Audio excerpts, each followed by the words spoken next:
Sú 50. roky minulého storočia. V socialistickom Československu sa začína najtemnejšie obdobie novodobých dejín. Komunisti sa snažia stvoriť nového človeka. Ideálna žena má byť skromná, pracovitá, obetavá matka a manželka. V tom čase roku 1951 sa začína na severe Čiech v mestečku Trutnov príbeh Ireny Čubírkovej. Má 28 rokov, je pôvabná a má šťastnú rodinu.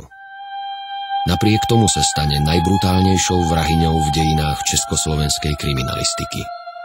Jej prípad sa stane legendou a ešte dnes, po 50 rokoch, vzbudzuje hrôzu a odpor.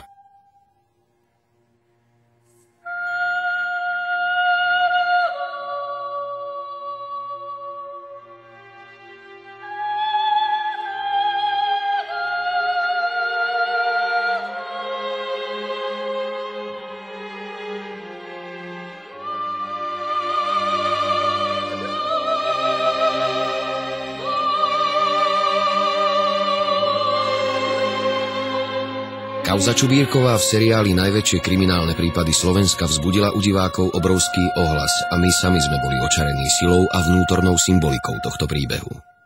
Počas nasledujúcich 2 rokov sme zbierali materiál pre celovečerný film. Navštívili sme miesta, kde Irena Čubírková žila, kde vraždila, kde bola popravená. Stretli sme sa s ľuďmi, ktorí ju poznali. Prešli sme stovky dobových materiálov, súdnych spisov, dokumentov, fotografií a novín. A postupne sme tvorili príbeh.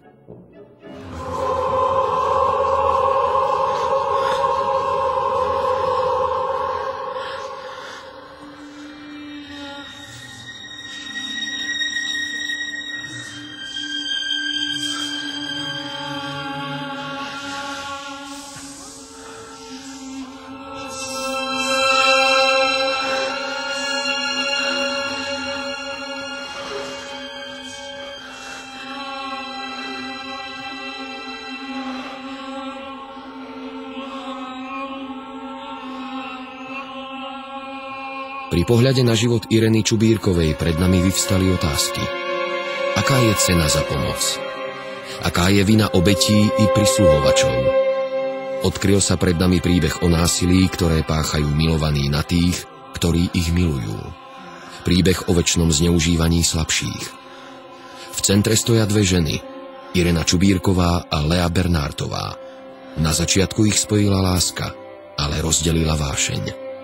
Obe sú svojím spôsobom obrazom rozkladu a dôkazom, aký nedosiahnuteľný je pre človeka morálny ideál.